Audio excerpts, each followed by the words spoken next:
Thank you. So, one thing we can get, No.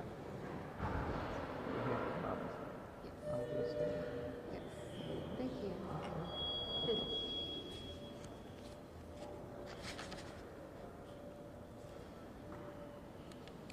Good afternoon.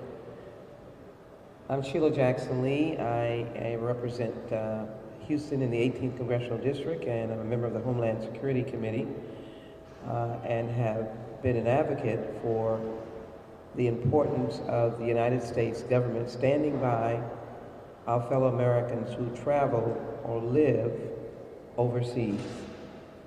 And many of you know that we work with the State Department's hostage envoy, Ambassador Carson, and work with his team and families to bring and to work with hostages who particularly were part of families in Texas.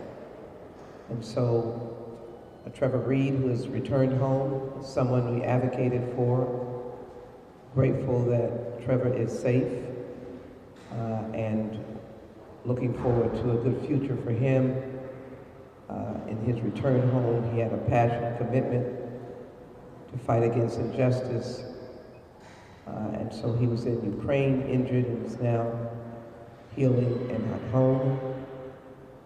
We then fought for, alongside of Trevor Reed, the hometown girl of Brittany Griner for more months than we could imagine, through some harrowing times, who was wrongfully detained on trumped-up charges and misrepresented to the international world. And we are grateful for friends and family around the world. And we now see Brittany Griner home, working with the return of hostages, Yes.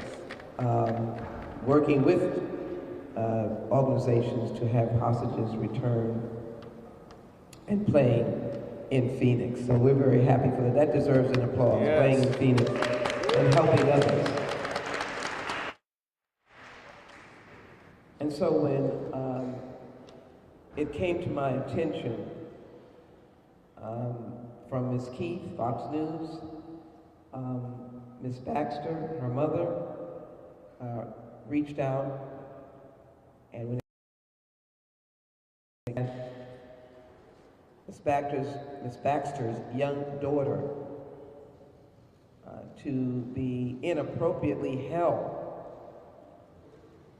in a country in the Mideast, in a city in particular, Dubai, through really a very unfortunate misunderstanding. I just knew that we had to get Tierra Allen, who herself has her own claim of uniqueness. She is TikTok's sassy trucker, and there's a great deal of affection for her. And we just could not tolerate that she was being inappropriately held. First, the story leads us to a fender bender that we know in Houston happens a lot, and the taking of the car.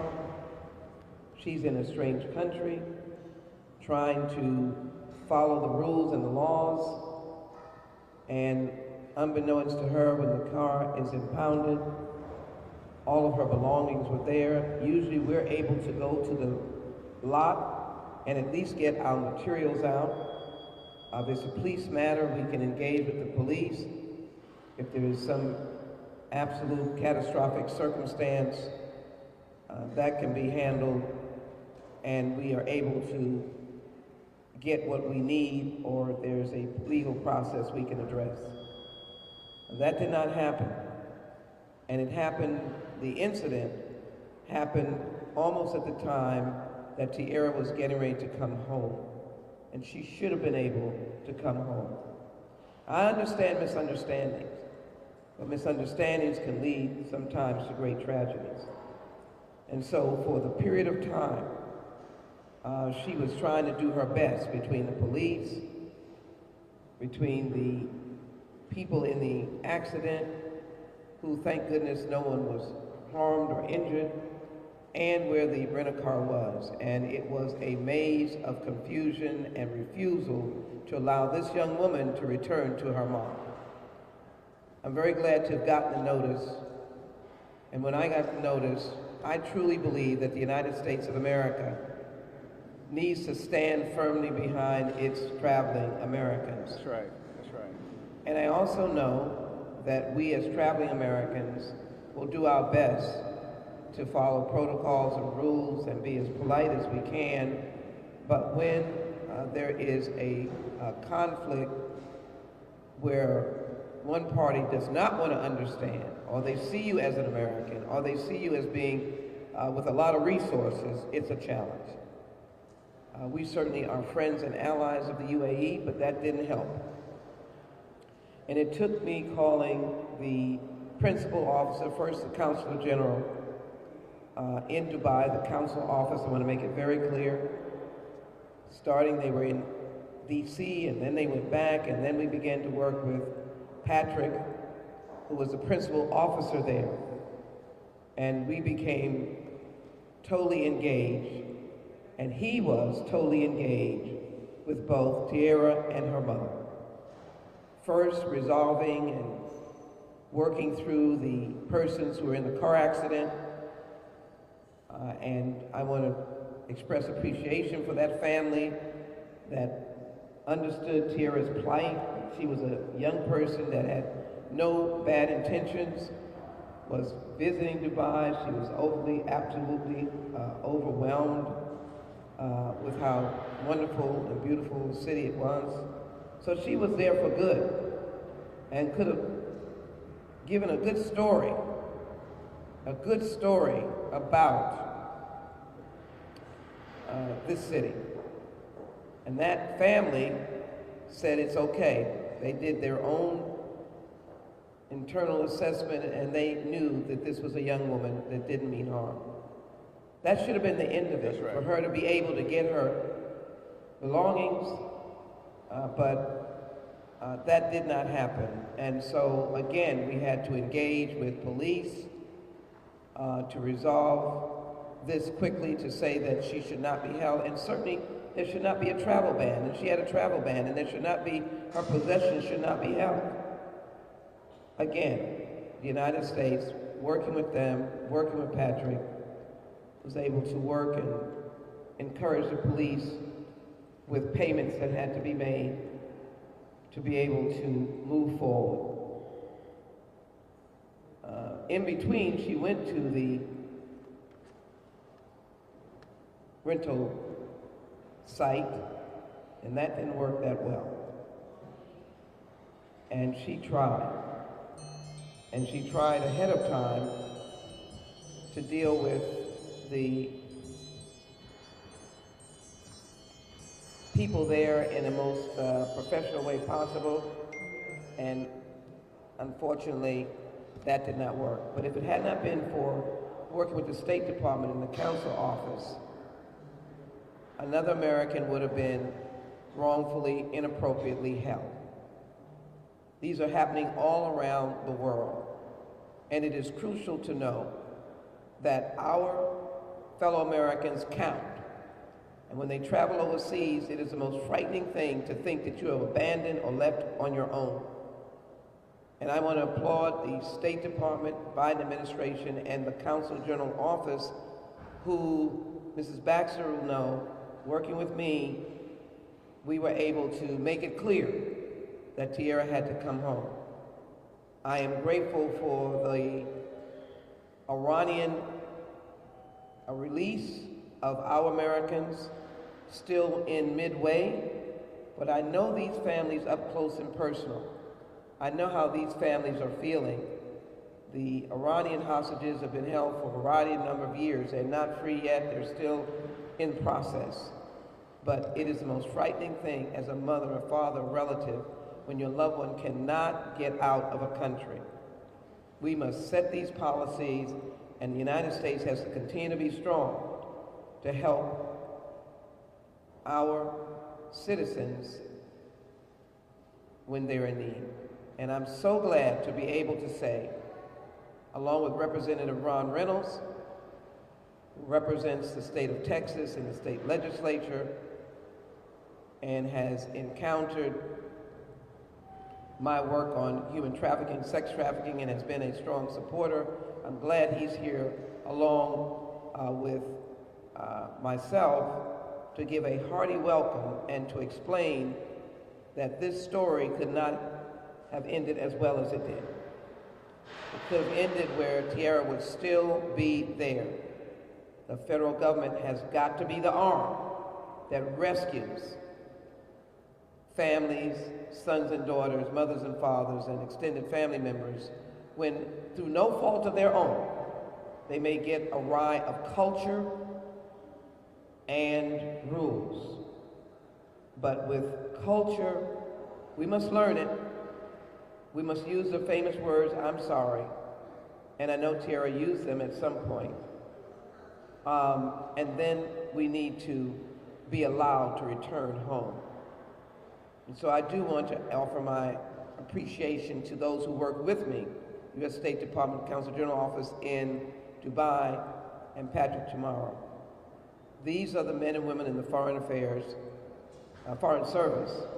that I use when I'm fighting every day when an incident happens to bring a loved one home. So I want to first hear from Tierra. Welcome home. Thank you. We're glad to have you here. You're talented. You're unique. You are getting a worldwide experience. And we want you to do that. And at the same time, we want you to be safe. You want to come and say a word? Yes. Tierra Allen. Tierra Allen. I would first like to thank Congresswoman Sheila Jackson Lee for helping me get back home. Thank everyone for supporting me through this tough time. And I'm happy to be back, and I appreciate all of the support from family members and friends. And I truly appreciate everyone who stood by me through this tough experience. Thank you. Before you go, Mom, as they say, you are strong. I'm just going to introduce Representative Ron Reynolds for a moment.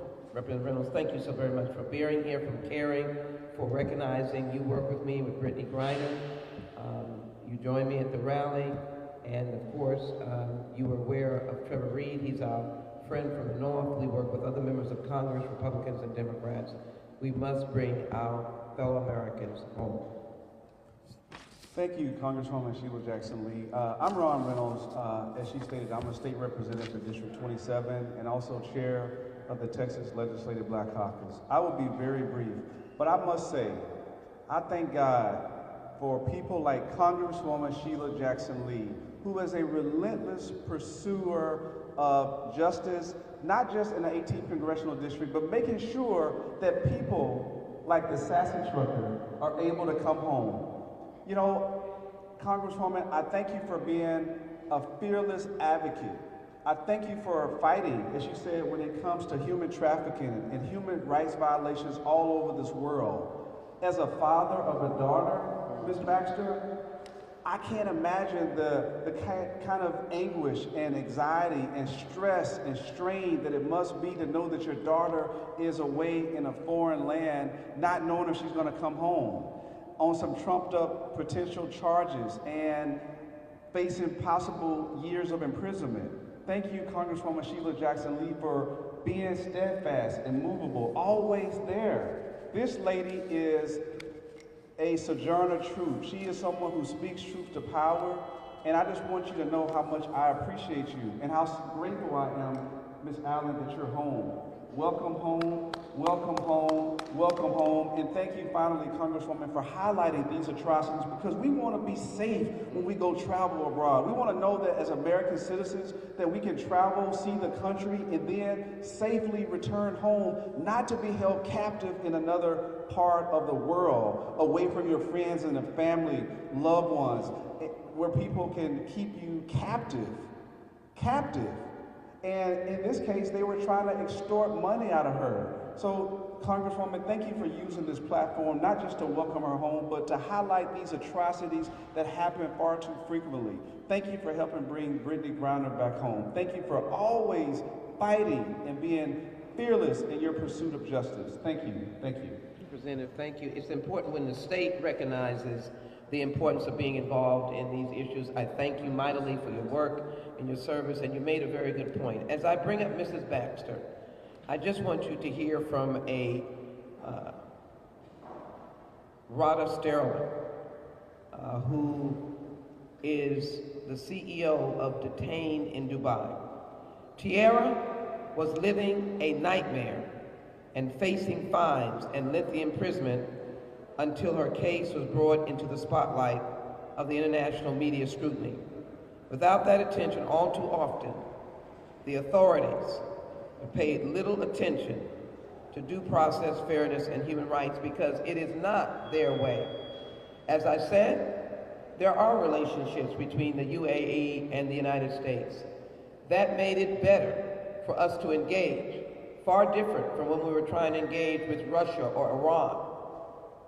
But the very fact that this young woman was leaving in April and did not get home until August, how frightening it was for her mom, family members, to even understand when she might arrive home. And as I told you about the police, she was told at the police station that she had been accused, expanding, of shouting. That's the different cultural mores that we must understand.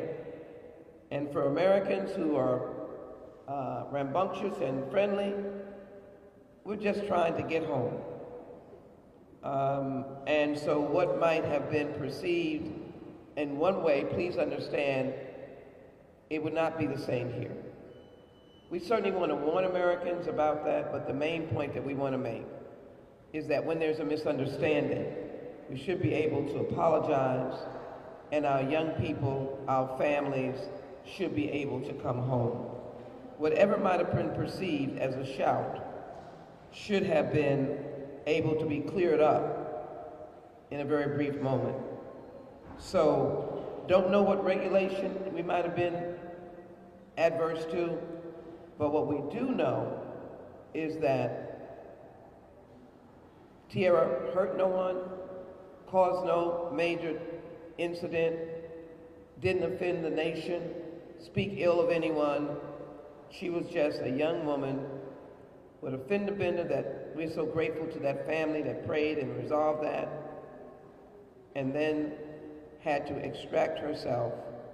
extricate herself from a travel ban. And so we never give up the fight. These are our precious fellow citizens and friends, and we must always stand by them. Ms. Baxter, you had to be courageous during that time. You were everywhere, calling everyone. I'm glad we were able to really stand with you. Thank you. Ms. Baxter, Tina Baxter, her mother. All right. Hello, everyone. First of all, I'm overexcited to have my baby back. And Congresswoman Sheila Jackson Lee called me strong, but I don't know if she realizes that she encouraged me to stay strong. We spoke over the phone a couple of nights, and she was actually traveling, but she stopped to keep me brief on everything she was doing to make sure my daughter was returned home safely. I want to say thank you to everyone that showed support in all of the prayers, all of my friends, family. Rhoda Sterling, she was very instrumental with providing legal advice. And Danielle Jeffries was another young woman who was also detained in Dubai a few years ago. She reached out to Tierra and then me to support us through this misfortune.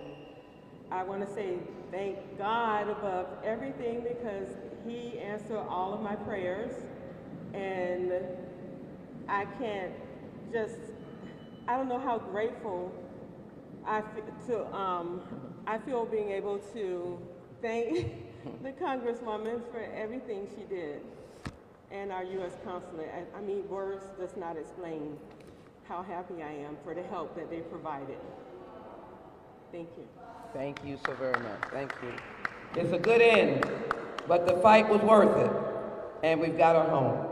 So thank you very much. If there are any questions, we'll take questions at this time.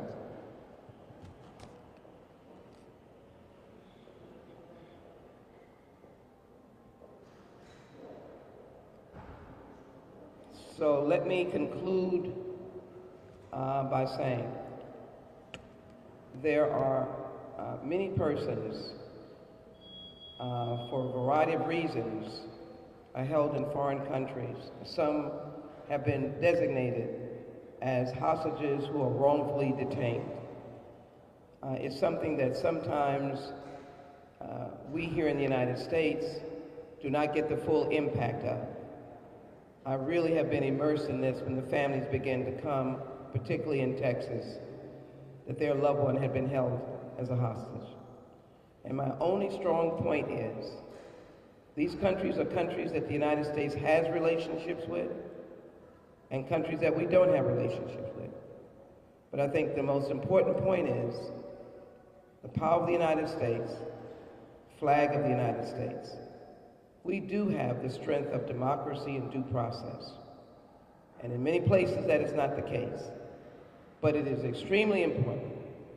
And I do think we have the leadership of the Secretary of State, Secretary Blinken, who's really got it, to realize that we've got to go after those who have been held, however they've been held, restrained, not allowed to travel. Can you imagine the fear, as I said, the fright? And even if some rule, protocol, and maybe even a law may have been inadvertently violated in this instance, it is important to bring our fellow Americans home. I always believe that. And where there is a moment of tragedy, we have Americans who've been engaged and are actually incarcerated. We continue still to try to find a way to have a resolution so that they can come home. Young people travel all the time, all around the world, who are from America. Just imagine the fright of saying, you can't go home. That is the purpose, I believe, of the work of the State Department, work of the hostage sector, and our hostage envoy, Ambassador Carson, who is working now all over the world where Americans are being held. So my thank you to them, my thank you to the Consul General, but my very great thank you to Patrick Tomorrow, who I sent a best wishes note because he is from Hawaii, but he's serving now halfway around the world in Dubai. Thank you, Patrick, for taking calls at all hours of the night, since our hours are so different, and getting up and giving us the update as to what is going on. I want you to know that you're a fine Foreign Service officer. Thank you so very much. And with that, if there are no questions, we thank you all for your presence. And I just want to end with, welcome Tierra home. Yes, the sassy trucker is here. And she is going to give you a little bit of excitement with her words, her spiciness, her encouragement. That's what it's all about. Ms. Baxter, you happy? I am so excited. I'm happy. Thank you. She's going to get you on TikTok. All right. I love it. Thank you all very much.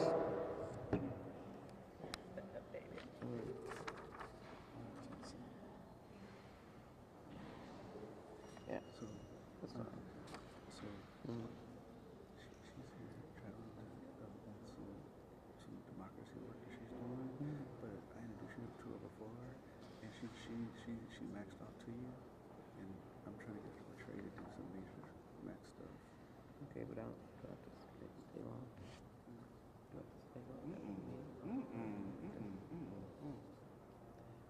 Well, let me use my mic to thank my guests for being here, seeing what how should I say it, what democracy is and what we should be doing. You can come up, we're sort of relaxed now. I think media, we're relaxed, right?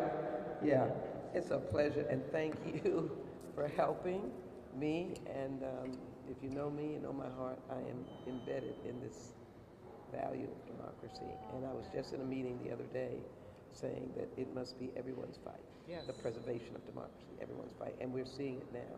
Yes. We thought we would never see this, and we're seeing it now. I don't know if Mr. Trump will ever go away, but it's not him, it's seeing how fragile and how we have to fight it. And this example of a country that they're friends, they're here.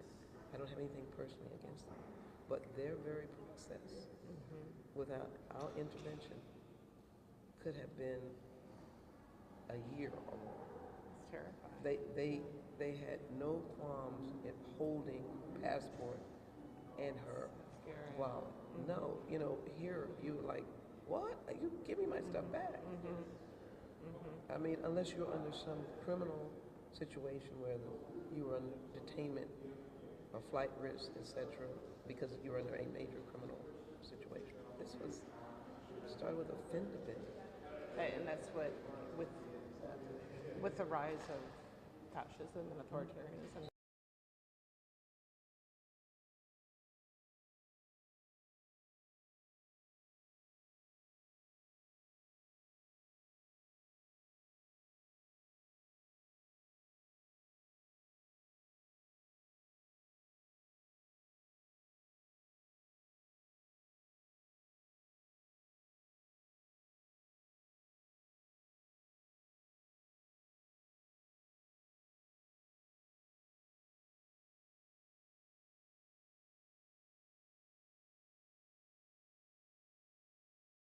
That are displaced. I think we're still working through that as well. There are a number of folks that have registered for assistance. The shelter population, of course, is down slightly to around 500 or so that are in shelters, but we know many people are staying with friends and family. So it's still a little bit early to get a sense of exactly how many